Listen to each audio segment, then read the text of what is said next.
In this video, we will be going over free response questions 5 and 6 from the 2015 AP Biology exam. Question 5. Phototropism in plants is a response in which a plant shoot grows towards a light source. The results of 5 different experimental treatments from classic investigations of phototropism are shown below.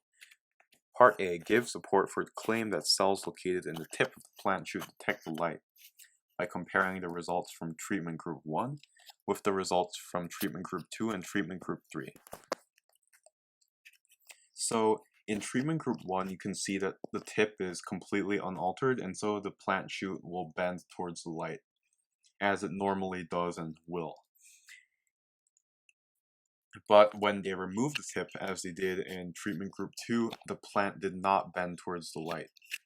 And this suggests that the absence of the tip is what caused the plant to not bend towards the light. And in addition, we see that in treatment group 3, the cap was covered. Even though the tip was still intact, light was not allowed to reach this tip, and so it did not bend towards the light. And this supports the claim that there are cells at the tip of the plant that detect light and cause a response in the rest of the plant to bend towards the light. Part B. In treatment groups 4 and 5, the tips of the plants are removed and placed back onto the shoot on either a permeable or impermeable barrier. Using the results from treatment groups 4 and 5, describe 2 additional characteristics of the phototropism response. So what we see here is that in treatment group 4, we have the tip separated, but it's connected by a permeable barrier, which means basically things can flow across it. And water, mainly water and small molecules, and you can see that it bends towards the light just fine. But in treatment group 5, the separated tip is connected by an impermeable barrier, which means that this tip is basically just on its own. It's not connected to the rest of the plant, and it doesn't bend towards the light. So this is not just like a physical response. There is something chemical going on. Those cells in the tip of the plant are signaling to the rest of the body, like to tell the rest of the body of the plant that they found a light source and now the plant is going to bend. And so what this is essentially a hormonal response. And a hormone is just a signaling molecule produced in one part of the body that induces a response in another part of the body, or in the entire body. So we can infer that the tip of this plant is what senses the light and produces a hormonal response in the rest of the plant. And what's actually going to happen is the particular hormone is called auxin. There are actually many kinds of auxin, but it's a general class of plant hormones. And so this hormone must diffuse to the lower areas of the plant so that the cells on the shaded side of the plant can enlarge. And and this is because plants don't have muscles. They can't just bend as though an animal would bend their limb. So what the cells on the shaded side of the plant are going to enlarge and stretch out, and this is going to cause the plant to bend towards the light. Question 6. In an attempt to rescue a small isolated population of snakes from decline, a few male snakes from several larger populations of the same species were introduced into the population in 1992. The snakes reproduce sexually, and there are abundant resources in the environment. The figure below shows the results of a study of the snake population, both before and after the introduction of the outside males. In the study, the numbers of captured snakes is an indication of the overall population size. Describe one characteristic of the population that may have led to the population's decline in size between 1989 and 1993. So there are many ways that this can happen. So in the question, they said that this population was small and isolated.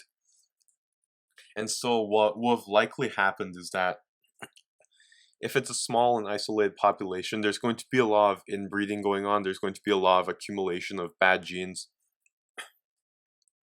There could also be disease in the area, which could have affected the populations, and this would have led to a low reproduction rate in general, and so the population as a whole would get older. There would be fewer juvenile snakes to populate the next generation,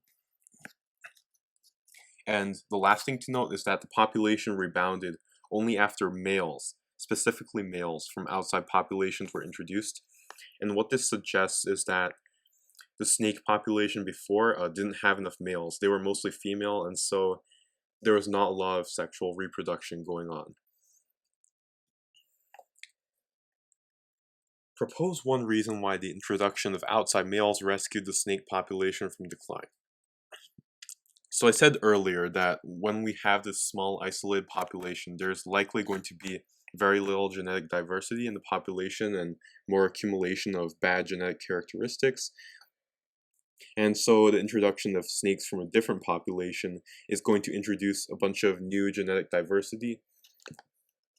And in addition, there are more males in the population, which makes it a lot easier for females to reproduce. You're not going to have things like where one male has offspring with 8 different females, and the genetic makeup of the next generation of snakes is going to be a lot more diverse than it was before.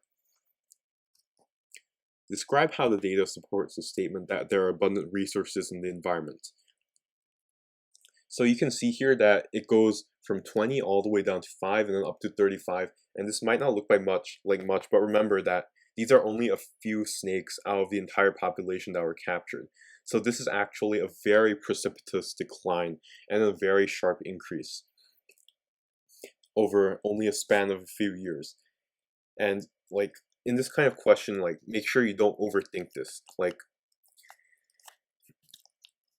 there's not really any way to figure out a complex explanation for this. And so what I think it is, and what I think is the most probable answer, is that if the resources are plentiful, then if the population has the means to grow quickly, then it certainly will. And so that's exactly what happened. There were a lot of resources in the environment. There were way too much for it to run out, and the population grew very quickly. Thank you for watching this video, and please like and subscribe for some more content.